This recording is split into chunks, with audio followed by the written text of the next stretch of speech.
मुलींचं दप्तर जरा उचकीत जा शाळेतल्या शेवटच्या पानावर गृहपाठ असतो।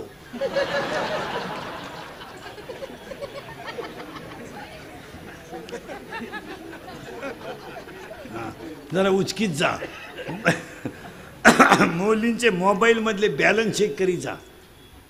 आपण तर पोरीला 100 रुपये दिलते त्याच्यात तर 500 रुपये आले। मग 100 ला 500 ही स्कीम कोणती आली बा? यू 1 GB आहे का 2 GB आहे का 4 GB आहे का 4 GB आहे जरा पहा। आणि हे पाहिलाच ही आता काळाची खरे। पोरांना बघा एक 10-15 दिवसातून पोरांचे मोबाईल चेक करी जा त्याच्यात कस काय बॅलन्स आला हे पहा। आज जर तुम्ही हे सावरलं नाही तर पुढे धोका आहे।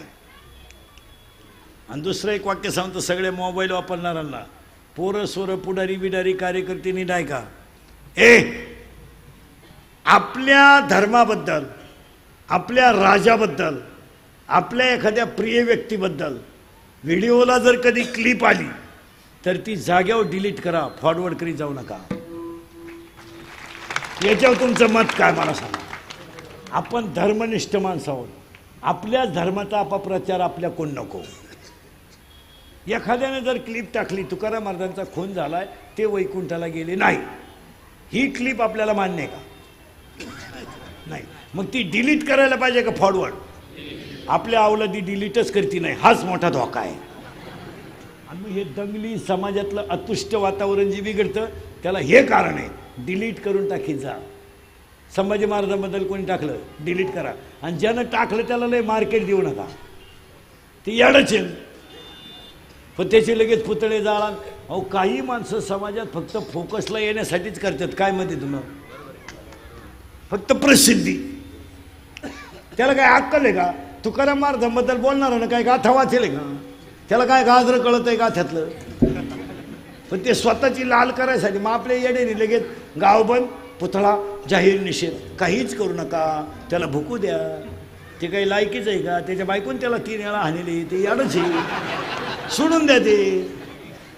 पण आपल्या धर्माला कलंबा लागेल असं करू नका। आता तुम्ही मला थोडंफार मानता का नाही? अरे तोंडावता हा मना माग पुढे हा। मग आता एखाद्यानं जर उद्या ही क्लिप टाकली, इंदुरीकर सगळ्यात हलकट महाराज आहे, तुम्ही फॉरवर्ड करणार का डिलीट? बस आपल्या माणसांबद्दल बोलू नये, आपल्या माणसांबद्दल बोलू नये। वारकरी संप्रदायातल्या माणसांनी एकमेकाला नाव ठेवू नये। हा, भजन्यांना नाव ठेवू नये, कीर्तनकारांना नाव ठेवू नये। मला 25 वर्ष लागलं महाराज झालेला, आयुष्यात ऐकलं का तुम्ही आपण कोणाला नाव घेऊन नाव ठेवलं? होणारच नाही। हत्ती गावात आला हे ओळखायचं असेल तर कुत्रा भुकला पाहिजे।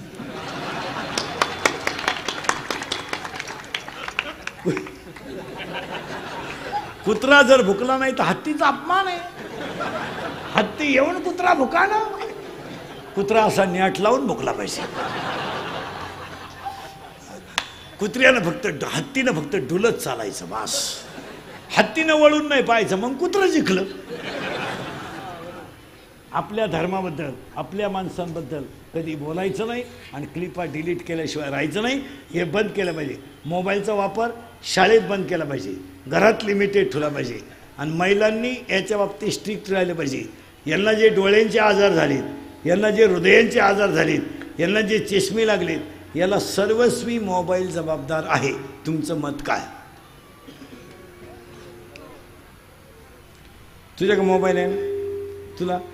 तुला तुम्ही गेम खेळता, कोण देतं मोबाईल? पप्पा,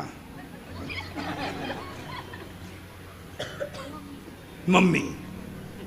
मग आपल्या घरात मूर्ख माणसं किती आहेत? 2।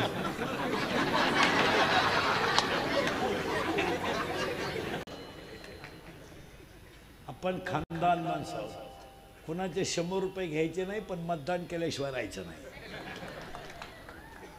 मतदान करायचं, मतदान करीत नाही त्या माणसाला लाज वाटली पाहिजे। आणि पाया पडून सांगतो तुम्हाला महाराज, माणसं म्हणतात बुवा असं का होतं, मतदान करावं ही जागृती आता करण्याची गरज आहे। 50% लोक मतदान करतात फक्त, लोकांना निवडणुकीला कस का लागत नाही तर 100% मतदान होत नाही. मतदान होतं 60-65 किती 60-65 मधलं 40% मतदान त्यांचंच आहे ना. शाळा त्यांच्या आहेत, कॉलेज त्यांचे आहेत, पतसंस्था त्यांच्या आहेत, बचत गट त्यांचे. मग राहिलेलं काय राहिलं? वरचे येडेच आहेत का नाही. जेव्हा 100% होईल खपक्यात जागे होईल. व्हायला किती पाहिजे? आणि पाया पडून सांगतो, पाया पडून हे इंदुरीकरचं कीर्तन नाही. कुणाचा रुपया घेऊ नका, स्वतःच्या गाडीवर जा, योग्य व्यक्तीचं कुणालाही मतदान करा, त्याच्याशी आम्हाला काही घ्यायला नाही. आमचा त्यांचा क्षेत्राचा काही संबंध नाही. नाही पण लोकशाहीने दिलेला अधिकार प्रत्येकानं बजावलाच पाहिजे. याच्यावर तुमचं मत काय? तुम्ही कुणालाही करा, आम्हाला काही त्याच्याशी घेणं नाही. कोणा करा तिकडे मराठार फणा काही करा, पण नागरिक आहोत म्हणून एक जबाबदारी पार पाडायलाच. सुट्टीचा वापर करू नका, स्वतःच्या गाडीवर जा, 1 रुपयाचा चहा कोणाचा घेऊ नका, कुणाला रामराम घालू नका, बटन योग्य व्यक्तीचं दाबा आणि निघून या. एक दिवस तुम्हाला समाधान मिळेल. कुणाचा रुपया घेऊ नका, लाचार जगू नका. लाचार वाघ फाडला होता संभाजीनं, गोवा नाही. तुम्हाला अशी लाज बीज नाही वाटत का आपण चुकीचं वाद होतो? भलाटवाणी कीर्तन नाही काही बॅरे कान फडत होते. तोंडात गोवा, शिवाजी महाराज दात पडले म्हणजे.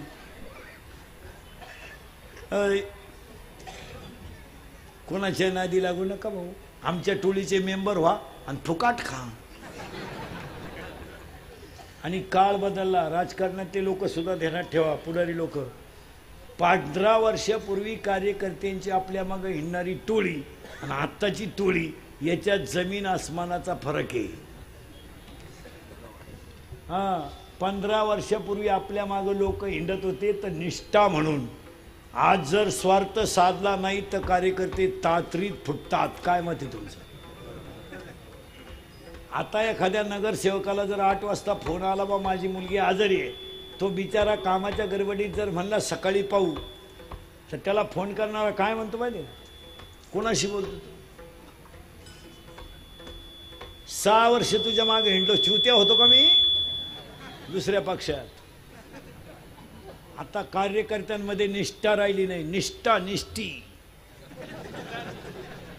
जिकडं घुगऱ्या उदे वाजवा टाळ्या, शिजवा नळ्या,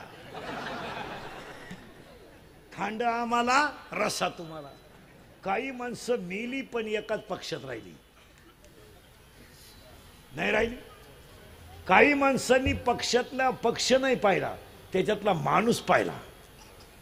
काही माणसांनी पक्षावर नाही प्रेम केलं, कुणावर केलं? अरे माणूस चांगला आहे, वास त्याला पाहिजे. आज तुमच्या मागे हिंडणारी जी टोळी आहे ही केवळ स्वार्थी आणि स्वार्थीचे. याच्यावर तुमचं मत काय? तुम्हाला वाटतं मग काळ बदलला, 3 वर्षात अतिउत्तम आहे. आणि 80% जनता कॅमेऱ्यात आल्यामुळे तुम्हाला वाटतं बा आम्ही लय पुढचे ना आम्हाला मानित्यात लोक. नाही, हा भ्रम आहे. काय मत आहे तुमचं?